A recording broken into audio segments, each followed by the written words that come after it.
Hər vaxtınız xeyir dəyərli izləyicilərim. Bugün sizə Zabratın düz mərkəzində, məktəb böyründə, Optavoy, Dükanbazar, Oba Market, bütün demək olar ki, Optavoy mağazinə də böyründə. Burada hər şey var.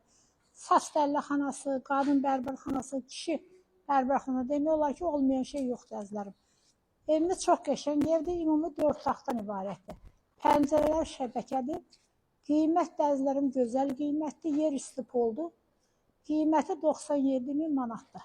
Çox gözəl evdir. Hər kim alsa Allah xeyrini versin.